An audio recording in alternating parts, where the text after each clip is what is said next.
So, you know how laws are supposed to make sense? Like, someone looked at a real problem, crime, chaos, danger, and said, yeah, we need a rule for this. And sure, most laws are fine. Don't murder people, don't steal things, don't drive into a lake on purpose. Reasonable stuff. But then there are other laws. Laws that are technically still on the books right now.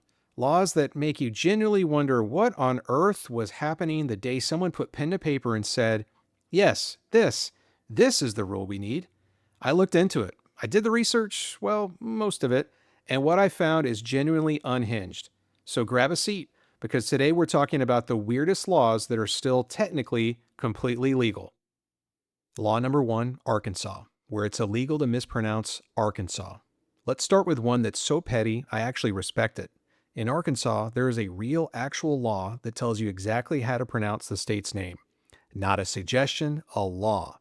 The Arkansas Code formally declares the correct pronunciation is Arkansas with a silent S, and that's that. Final answer, no debate. Now, technically, this law isn't being enforced. No one is getting arrested for saying Arkansas, but the fact that lawmakers got together, had a meeting, wrote it down, and passed it, that tells you a lot about how seriously they felt about this. And honestly, I get it. If I had to hear people butcher the name of my home state for the 100th time, I might pass a law too. Law number two. In Georgia, you must eat fried chicken with your hands. This one is not a joke. In Gainesville, Georgia, which calls itself the poultry capital of the world, it is technically illegal to eat fried chicken with a fork. The law was actually passed as a publicity stunt back in 1961. The city wanted to cement its identity as the chicken capital. So what do? They made it official. Fried chicken shall be eaten only with the hands. That's the law. And here's the best part. It's been enforced. In 2009, a 91-year-old woman named Jenny Dietrich was arrested for eating fried chicken with a fork at a restaurant. She was taken into custody, charged, and her sentence? Well, she had to finish the chicken with her hands, quote, down to and including the licking of the fingers upon the ingestion of the last available morsel, end quote. She was then crowned the honorary Georgia Poultry Princess. I could not make this up. I am not that creative. Law number three. In Washington state, it's illegal to harass Bigfoot. In Skamania County, Washington, there is an official law protecting Bigfoot. Not a joke, not a bit, an actual legally binding ordinance that makes it illegal to hunt, kill, or harass Bigfoot or any other undiscovered species.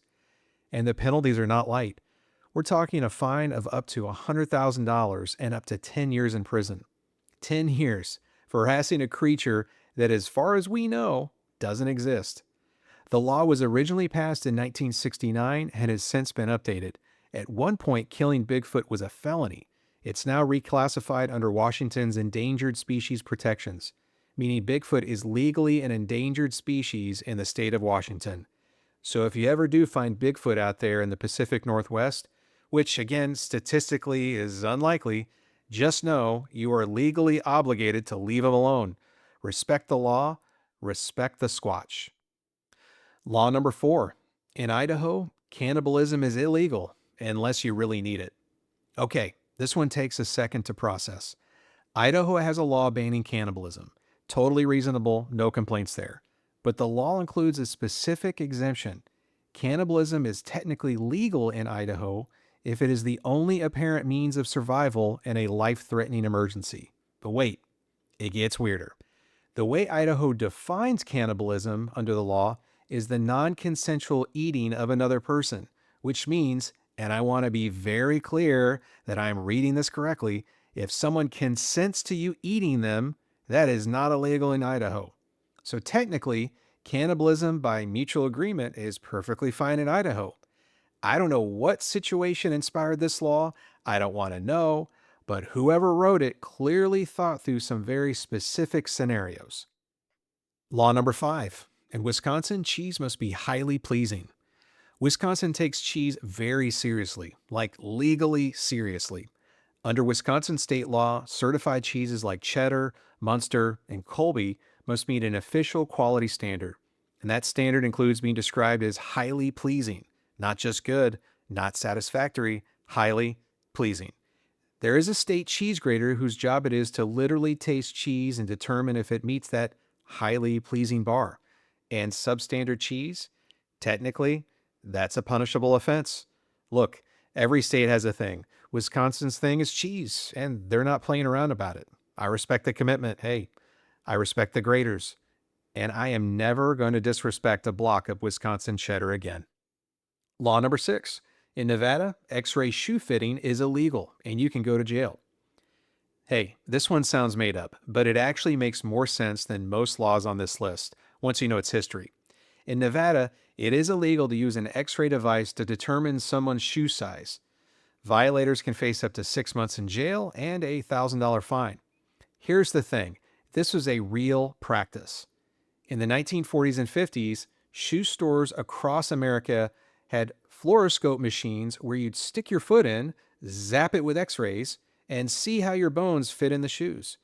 Kids loved it, parents thought it was futuristic and cool, but it was also genuinely dangerous, pumping x ray radiation into your feet for no reason.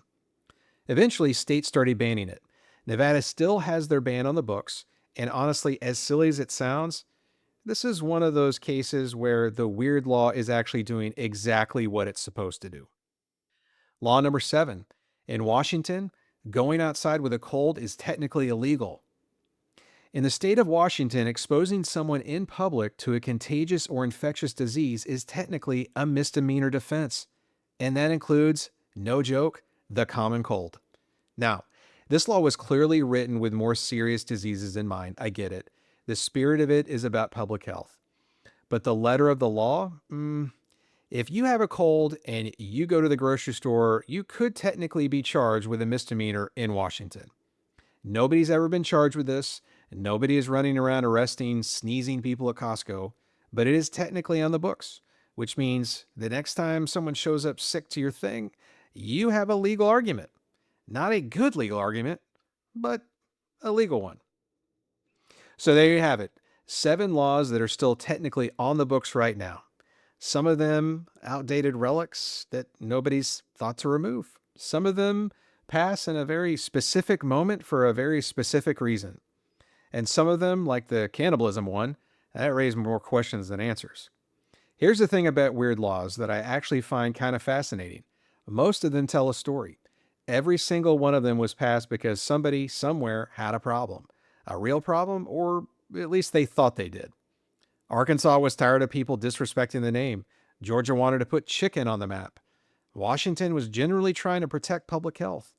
Even the Bigfoot law, ridiculous as it sounds, was passed by people who thought, hey, just in case, let's protect this guy. Laws are basically a written record of every time society panicked about something. And when you look at them that way, that makes a little bit more sense. Most of them. If you made it to the end of this one, you're one of us now. Stick around. There's plenty more of where this came from. And if you're eating fried chicken right now, put the fork down. I am not kidding.